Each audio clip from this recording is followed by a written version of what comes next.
All right, let's be honest. You've watched 5 parts of this series, taken notes, maybe even had a few aha moments. But now you're wondering, how do I actually put this into practice? Because let's face it, knowing something isn't the same as doing it. This is it, our final step. Today we're going to tie everything together and create a step-by-step action plan to turn your knowledge into lasting change. If you've been waiting for the moment to take control of your habits and transform your life, this is it. Let's go. Remember in part 1, we talked about the magic of 1% improvements? Tiny changes, compounded over time, create massive results. Think about it. If you improve by just 1% every day, you'll be 37 times better by the end of the year. But if you let yourself slip by 1% daily, you'll end up close to zero. For me, it started with drinking a glass of water every morning. A year later, that small habit snowballed into better hydration, more energy, and clearer focus throughout the day. The takeaway? Small steps matter, and they add up faster than you think. In part 2, we learned why systems are more important than goals. Goals give you direction, but systems create progress. For example, instead of saying, "I want to write a book," create a system where you write for 30 minutes every morning. Instead of aiming to lose 20 pounds, build a system of meal prep and daily walks. Focus on the process, not the outcome. Because when your systems are solid, success becomes inevitable. In part 4, we explored how to make habits fun. When something is enjoyable, you don't need willpower. You actually look forward to it. For me, pairing workouts with my favorite podcast turned the gym from a chore into me time. And using a habit tracker to gamify my progress made checking off daily habits feel like a win. So ask yourself, how can you make your habits more fun? What reward can you tie to them? What will keep you coming back? In part 5, we talked about breaking bad habits, not by willpower, but by strategy. Let's break it down into 3 simple steps.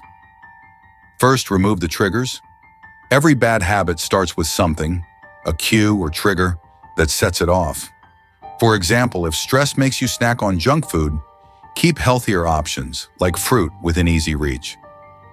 Next, make the bad habit harder to do.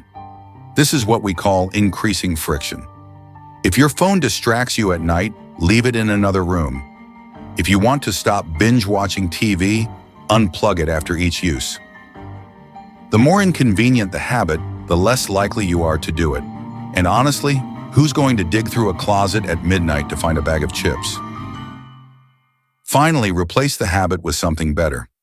Bad habits aren't just erased, they need to be redirected.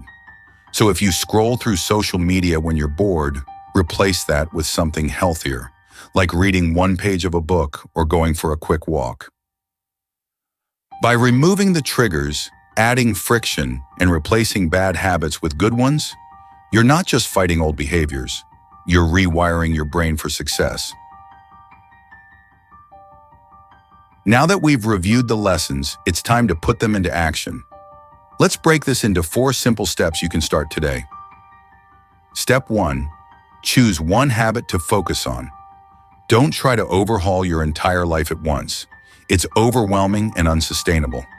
Instead, start small. Pick one habit that feels achievable and meaningful. Step 2, create a simple system. This means making the habit as easy as possible to start. Tie it to a specific trigger, like brushing your teeth or finishing your morning coffee. The simpler the system, the more likely you are to stick with it. Step 3, track your progress. This could be a habit tracker, a checklist, or even just a sticky note on your desk. Seeing your progress builds momentum and keeps you motivated to keep going. And finally, step 4, celebrate small wins. Every time you complete a habit, reward yourself. It could be as simple as enjoying a favorite snack or taking 5 minutes to relax. Celebrations reinforce the habit and make the process more enjoyable. When you focus on these steps, choosing one habit, creating a system, tracking progress, and celebrating wins. You're not just building habits. You're building the foundation for a better life. So here's the big takeaway. Sustainable success doesn't come from big leaps. It comes from small, consistent actions. You don't have to change everything overnight. Just start, show up, and trust the process. This was part 6, the final chapter of our Atomic Habits series. But this isn't the end. It's the beginning of your journey. If this series has helped you, share your progress in the comments below. Let's inspire each other to keep growing, one small step at a time. And of course, don't forget to subscribe and share this series with someone who needs it. Together we can create a ripple effect of positive change. Now go out there and make today just 1% better. You've got this. Thank you for joining me, and I'll see you on the journey ahead.